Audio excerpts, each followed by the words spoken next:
मैं उम्रा करने गई तो तवाफ करते हुए गिरकर बेहोश हो गई। होश आने पर पता चला कि मुझे एक अरबी उठाकर अस्पताल ले आया है। मैंने उस अरबी का शुक्रिया अदा किया तो वो बोला, आपको मेरे घर खाना खाना होगा, तभी मैं शुक्रिया कबूल करूंगा। मैं मान गई और उसके साथ चली गई।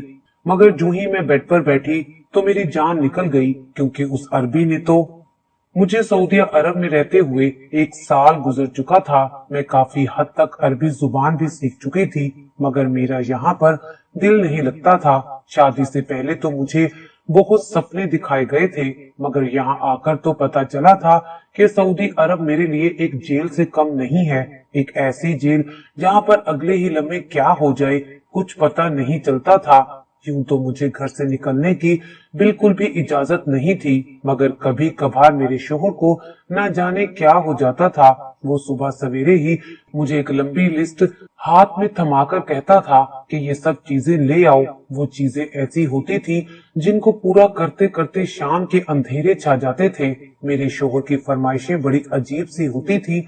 मुझे आज भी याद है, जब मुझे सऊदी अरब आए हुए 2 माह गुजरे तो मेरा शोहर मुझसे कहने लगा, महानूर, मैं चाहता हूँ कि अब तुम यहाँ के रंग ढंग में ढल जाओ। मैं ये बात सुनकर खुश हो गई थी, क्योंकि घर में रह रहकर मैं भी बहुत बेजार हो चुकी थी। मैं बोली, फैजान, मुझे क्या करना होगा? तो उसने मेरे सवाल के जवाब में मुझे एक लंबी सी लिस्ट थमा दी और अपनी गाड़ी में बिठाकर दूर एक बाजार में छोड़ाया था। कहने लगा कि जब ये चीजें तुम खरीद लो तो मुझे किसी भी स्टोर वाले के नंबर से कॉल कर लेना, और एक चिट पर अपना मोबाइल नंबर लिखकर मुझे थमा दिया। मैं पाकिस्तान में ही खुद ही सौदा सल्फ वगैरह लाया करती थी, इसलिए मैंने हामी भर ली थी। मेरा शोहर तो चला गया। मैंने लिस्ट खोलकर देखी तो हैरान रह गई थी कि उस पर बड़ी अजीबो गरीब चीजें लिखी थी। 21 दाने लौंग। अब मैं हैरान थी कि 21 दाने लौंग कहाँ से लूं। मैंने स्टोर में खड़ी हेल्पर लड़की से पूछा तो वो मुस्कुराई और बोली, आप ये पैकेट ले लें, हमारे स्टोर पर हर चीज पैकेट में ही मौजूद होती है। मैंने सर हिला दिया और लौंग का पैकेट रख लिया। फिर 50 दाने इलायची, 104 दाने चावल, 72 दाने चना दाल। मैं ये सारे लिस्ट पढ़कर मुस्कुराती रही और पैकेट जमा करती रही। पहले दिन मेरी शॉपिंग जल्दी हो गई, इसलिए मैंने अपने शोहर को कॉल करके बुला लिया था। वो बहुत हैरान हुआ और कहने लगा, तुमने इतनी जल्दी सब कुछ खरीद लिया? मैंने इस बात में सर हिला दिया तो मेरा शोहर मुझे घर ले गया। घर में मेरी सास, शोहर और 2 नंदे रहती थी। हम घर पहुंचे तो सभी लाउंज में बैठे हुए थे। फैजान कहने लगा, ये सब चीजें इधर ही ले आओ। मैं वो सारे पैकेट उठाकर उनके सामने ले गई। मेरा शोहर कहने लगा, 21 दाने लौंग लेकर आओ। मैंने पैकेट अपने शोहर के सामने कर दिया तो उसने गुस्से से मुझे घूरा और बोला, तुमने लिस्ट गौर से नहीं पढ़ी थी क्या? मैंने 21 दाने लौंग नहीं लिखा था, जबकि तुम पूरा पैकेट उठाकर ले आई हो। फिर उसने वो पैकेट उठाकर दीवार पर भी मारा था।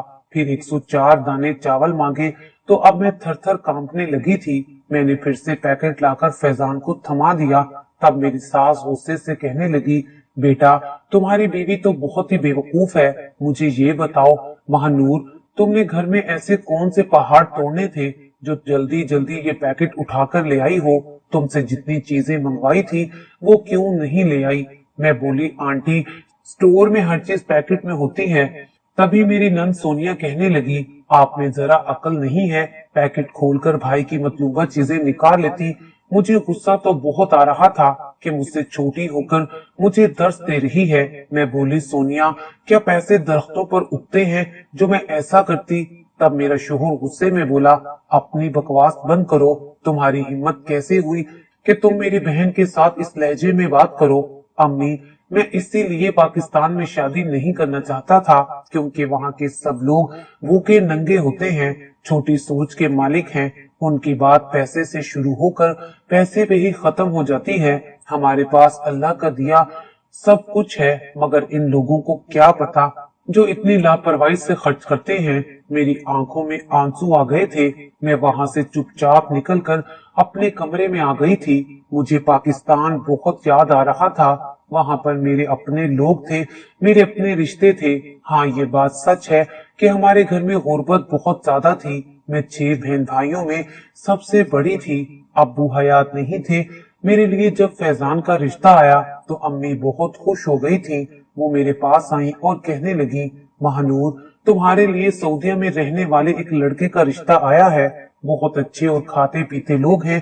तुम तो जानती हो कि सऊदी अरब की रिहाइश कितनी महंगी है, मगर लड़के की पूरी फैमिली वहीं पर रहती है और वो तुम्हें भी शादी के बाद अपने साथ ले जाएंगे। मेरी बेटी, तुम सऊदीया जाकर उम्रा और हज करना और अपने कदम मजबूत करने की कोशिश करना, और हो सके तो अपने भाई को वहीं बुलाने की कोशिश करना ताकि हमारे हालात भी बदल जाएं। मैंने अम्मी से वादा किया था और बोली थी मैं वहां जाकर फैजान से कहूंगी कि वो मुझे जॉब दिलवा दे। जब तक मेरे भाई अपने कदमों पर खड़े नहीं हो जाते तब तक मैं ही आपको सपोर्ट करूंगी। अम्मी बहुत खुश हो गई थी और झोलियां उठा उठाकर मेरे लिए दुआएं करने लगी थी। मुझे क्या इल्म था कि यहाँ आकर मुझे अपने घर वालों से बात करने की भी इजाजत नहीं मिलेगी। मुझे हफ्ते में एक बार सिर्फ 5 मिनट के लिए फोन करने की इजाजत मिलती थी और उस वक्त भी मेरी सास मेरे सर पर खड़ी होती थी। मोबाइल का स्पीकर ऑन कर दिया जाता था। मैं अम्मी को अपने हालात से आगाह नहीं कर पाती थी। रिश्ते करवाने वाली औरत ने हमें जितने ख्वाब दिखाए थे उनके पेशे नजर तो अम्मी यही गुमान करती होगी कि मैं तो बहुत ऐशो इशरत भरी जिंदगी गुजार रही हूँ और उनको यहाँ आकर भूल गई हूँ। मगर यहाँ मुझ पर जो बीत रहा था उसके मुतालिक या तो सिर्फ मैं जानती थी या मेरा खुदा जानता था। मेरी हैसियत यहाँ एक मुलाजमा से ज्यादा नहीं थी। मैं सारा सारा दिन घर के काम काज किया करती थी, जबकि मेरी नंदे मुझ पर हुक्म चलाती ना थकती थी। मैं फैजान की तवज्जो पाने की कोशिश करती तो वो भी मुझे नजरअंदाज कर दिया करता था। कभी कभार जब उनका मूड खुशगवार होता तो मुझे इस बात का एहसास दिला देता कि मैं उसकी बीवी हूँ, नहीं तो मेरी औकात यहाँ पर फकत एक मुलाजमा की सी थी। यूं ही मैं अपने कमरे में बैठी रोती रहती थी। शाम से रात हो गई तो मेरे कमरे का दरवाजा खुला। दिल उछलकर हलक में आ गया था। मैं सोचने लगी कि शायद फैजान मुझे मनाने आया होगा। तभी मेरी सास ने कमरे की तमाम लाइट्स ऑन कर दी थी। वो हाथ नचा नचा कर कहने लगी, पाकिस्तान से फोन आया था, तुम्हारा वहां पर कोई मर गया है जिसका तुम शोक मना रही हो। ये बात सुनकर तो मेरा दिल छलनी छलनी हो गया था। मैं बोली, आंटी, अल्लाह ना करे, आप कैसी बातें कर रही हैं, खुदा का कुछ खौफ करें। वो कहने लगी, खुदा का खौफ ही है जो तुम इस वक्त मेरे घर पर मौजूद हो, नहीं तो तुम पर चोरी का इल्जाम लगाकर जेल भिजवा देती। फिर जब तुम सारी जिंदगी जेल में सड़ती तब पता चलता।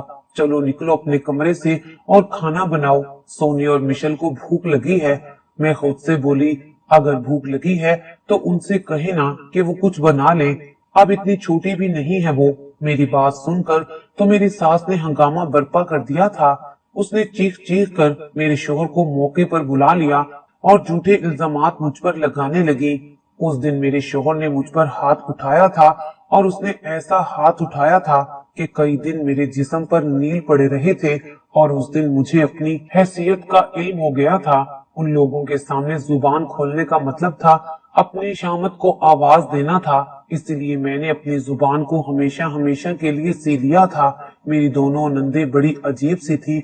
वो सारा सारा दिन पड़ी बिस्तर तोड़ती रहती थी और फिर शाम के वक्त खूब बंठन कर अपनी सहेलियों के साथ पार्टी करने चली जाया करती थी। यूं तो मेरा शोहर बहुत सख्त मिजाज था, मगर उसने कभी अपनी बहनों को रोक टोक नहीं की थी। खैर, इस वाकये के 2 हफ्ते बाद मेरे शोहर ने मुझे फिर से एक लिस्ट थमा दी थी और कहने लगा कि तुम पैसों की फिक्र हरगिज मत करना, जितनी चीजें इस पर लिखी हुई हैं उतनी ही लेकर आना, आज जल्दी करने की कोशिश हरगिज मत करना। मैंने सर हिला दिया। आज भी मेरा शोहर मुझे उसी बाजार में लेकर गया था जहाँ पहले लेकर गया था। मैं स्टोर पर चली गई। मैंने जब मतलूबा चीजें खरीद ली तो स्टोर के मालिक से इजाजत लेकर एक कोने में बैठकर सारे पैकेट खोलकर बैठ गई और एक एक चीज को गिनने लगी। मैंने महसूस किया था कि स्टोर में आने जाने वाले लोग मुझे अजीब नजरों से देख रहे थे। लोग मुझे पागल समझ रहे थे। एक अरबी मर्द मेरे पास आया और कहने लगा कि आपको किसी मदद की जरूरत है। मैंने महसूस किया है कि आप कुछ परेशान हैं। मैंने नफी में सर हिला दिया तो वो मुस्कुराकर वापस चला गया। आज मुझे 6-7 घंटे लग गए थे। फिर मैंने फैजान को फोन करके बुला लिया। आज वो बहुत ज्यादा खुश लग रहा था। कहने लगा, आज अगर तुमने चीजों में गड़बड़ की हुई तो तुम्हारी खैर नहीं होगी। मैं बहुत ज्यादा थक चुकी थी। मैंने सोचा था कि घर जाते ही लंबी तान कर सो जाऊंगी, मगर घर में दाखिल हुई तो चकरा कर रह गई। हर तरफ बहुत ही गंद फैला हुआ था। ऐसा लग रहा था जैसे यहाँ किसी पार्टी का इंतजाम किया गया था। मैं हैरत से बोली, ये सब क्या है? मेरी सास ने नाक से मक्खी उड़ाई और जवाब दिए बिना ही अपने कमरे में चली गई। फैजान कहने लगा, तुम जल्दी जल्दी से हर चीज समेट लो, मुझे ये कचरा पसंद नहीं है। मैं तो अपने नसीबों को रोने लगी थी। खैर मजबूरी थी, शोहर की बात मानना पड़ी थी। मेरी नंदों ने कभी मुझसे बात करना भी मुनासिब नहीं समझा था। मैं जब भी उनके पास जाकर बैठती तो वो उठकर चली जाती थी। मैंने महसूस किया था कि मेरी नंदों की सरगर्मियां कुछ मशकूक सी थी। लड़कों से बातें किया करती थी, मगर जैसे ही मुझे देखती तो फौरन उठकर चली जाया करती थी। मुझे ये सब कुछ देखकर बहुत दुख हुआ था कि वो अपने भाई की आंखों में धूल झोंक रही थी। मैंने सोच लिया था कि मैं अपने शोहर को उसकी बहनों के करतूतों से जरूर आगाह करूंगी, मगर इससे पहले मैं कोई सबूत ढूंढ लूंगी, क्योंकि मैं जानती हूँ कि अगर मैंने सबूत के बगैर बात की तो शायद ये लोग मुझे जिंदा ही दरगोर कर देते। कुछ दिन तो आराम से गुजर गए थे, मगर फिर से मेरे शोहर को मुझसे शॉपिंग करवाने का दौरा पड़ गया था। उसने मुझे लिस्ट थमा दी और अपनी गाड़ी में बिठाकर स्टोर तक ले गया। मैं बोली, फैजान, आपसे एक बात पूछूं? आप मुझसे इस तरह की चीजों की खरीदारी क्यों करवाते हैं? मेरा शोहर मुझे कहने लगा, तुम मुझे पागल समझ रही हो। ऐसा भी तो हो सकता है कि मैं तुम्हें आजमा रहा हूँ और इस बात का अंदाजा लगाने की कोशिश कर रहा हूँ कि तुम मेरे साथ रहने के काबिल हो भी या नहीं। दरअसल मैं पाकिस्तान में शादी नहीं करना चाहता था। ये जो शादी हुई है ना, मेरी मर्जी के बगैर हुई है। मैं तुम्हें जब तक अपने रंग ढंग में नहीं ढाल लेता तो तुम्हें कबूल नहीं कर पाऊंगा। मैं बोली, फैजान, ये कौन सा तरीका है? मेरी बात मुकम्मल होने से पहले ही फैजान ने मुझे टोक दिया था। फिर वो मुझे कहने लगा, मुझे ज्यादा बातें करने वाली औरतें पसंद नहीं हैं। चलो उतरो गाड़ी से। मैं बहुत जल्दी के साथ गाड़ी से उतर आई थी। आज मेरा दिल मामूल से कुछ ज्यादा ही उदास था। मैं सारे पैकेट खरीद कर अल्लाह ताला के घर खाना काबा चली गई, क्योंकि हम मक्का शहर में रहते थे और वो वहां से करीब पड़ता था। मैं 2 दफा पहले भी वहां जा चुकी थी। मैंने वहां जाकर नमाज पढ़ी और मैं रो रो कर दुआ कर रही थी। तभी अचानक से मुझे चक्कर आए और मैं गिरकर बेहोश हो गई और फिर मुझे बाजू में सुई चुभने वाला दर्द महसूस हुआ। मैंने बड़ी मुश्किल से अपनी आंखें खोल ली थी। तब मुझ पर इंकशाफ हुआ था कि मैं तो अस्पताल के बेड पर लेटी हुई हूँ। नर्स ने मुझे होश में आता देखा तो मुस्कुराकर मेरी खैरियत दरियाफ्त की थी। मैंने कहा कि मुझे क्या हुआ था। वो मुझे कहने लगी, ऐसी हालत में खुराक की तरफ तवज्जो ना दे तो ऐसा ही होता है। मैं बहुत ज्यादा घबरा गई थी। मैं बोली, क्यों, क्या हुआ है मुझे? मैं ठीक तो हूँ ना? वो नर्स मुस्कुरा दी और बोली, जी जी, आप बिल्कुल ठीक हैं। परेशानी की कोई बात नहीं है, बल्कि बहुत खुशी की बात है। आप माँ बनने वाली हैं। मैं उसकी बात सुनकर मुस्कुरा दी थी। मुझे 100% यकीन था कि औलाद की खबर सुनकर मेरी सास का दिल मेरे लिए साफ हो जाएगा और मेरा शोहर भी मेरे साथ अच्छा हो जाएगा। मेरी जिंदगी में सुकून आ जाएगा। मैं नर्स से बोली, मैं घर जाना चाहती हूँ। तब वो बोली, ठीक है, आप घर जा सकती हैं, मगर पहले डॉक्टर से अपनी दवाई लिखवा लें। मैंने असबाब में सर हिला दिया था। तभी मुझे ख्याल आया कि मैं अस्पताल कैसे पहुंची। ये सवाल जब मैंने नर्स से पूछा तो वो कहने लगी, आप मेरे साथ बाहर आ जाएं।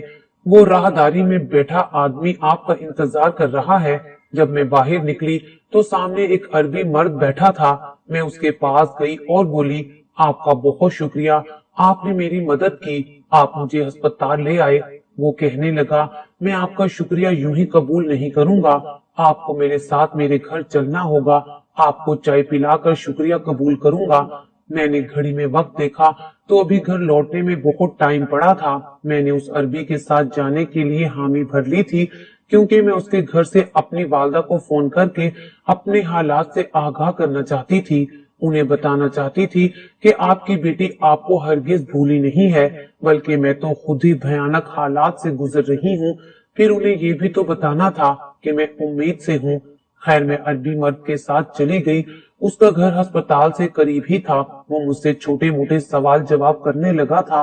वो बोला, तुम सऊदीया कब आई हो? मैंने उसे बताया कि मैं 1 साल पहले यहाँ आई हूँ और अपने शोहर के साथ रहती हूँ। मेरे ससुराल वाले अच्छे लोग नहीं हैं, वो मुझ पर बहुत जुल्म करते हैं। वो अरबी मर्द कहने लगा, तुमने पुलिस में कंप्लेन क्यों नहीं की? मैं बोली, मुझे यहाँ के सिस्टम का कुछ पता नहीं है। हफ्ते में एक बार मुझे बाजार भेज दिया जाता है और वहाँ से भी मुझे अजीबो गरीब चीजें मंगवाई जाती हैं। इतनी देर में उस अरबी मर्द का घर आ गया था। वो कहने लगा, तुम अंदर चलो, फिर हम इस मामले पर तफसील से बात करते हैं और मैं तुम्हें बताता हूँ कि मैं तुम्हारी क्या मदद कर सकता हूँ। मैं मुतमईन होकर उसके घर चली आई थी। उसने मुझे सोफे पर बैठने का इशारा किया और खुद अपनी मुलाजमा को आवाज देकर बुलाया और कहा कि फ्रेश जूस निकाल कर लाओ। मगर मैं जो ही सोफे पर बैठी तो मुझे मतली होने लगी थी। मेरा दिल बहुत खराब हो रहा था। मैंने उस अरबी मर्द को इशारा किया और बाथरूम के मुतल्लिक पूछा था। उसने मुझे बाथरूम दिखा दिया। मैं मतली करती जा रही थी। मैंने अम्मी से सुन रखा था कि प्रेगनेंसी में छोटी मोटी बदबू से भी दिल खराब होने लगता है, और आज मैं खुद पर यह तजर्बा कर रही थी। मुझे लग रहा था कि यहाँ पर कोई चीज मरी पड़ी है। मैं बाहर निकली तो अरबी मर्द कहने लगा, सब खैरियत तो है ना? मैंने इस बात में सर हिला दिया। मैं वहां से जल्द अज जल्द भाग जाना चाहती थी क्योंकि मेरा बैठना दुश्वार हो चुका था। उस अरबी मर्द ने मेरी हालत देखी तो कहने लगा, तुम बैठो, मैं जूस लेकर आता हूँ। वो उठकर किचन में चला गया तो मैं उठकर खड़ी हो गई थी। ना जाने उस सोफे के नीचे ऐसा क्या पड़ा था जिसकी बदबू मुझसे बर्दाश्त नहीं हो रही थी।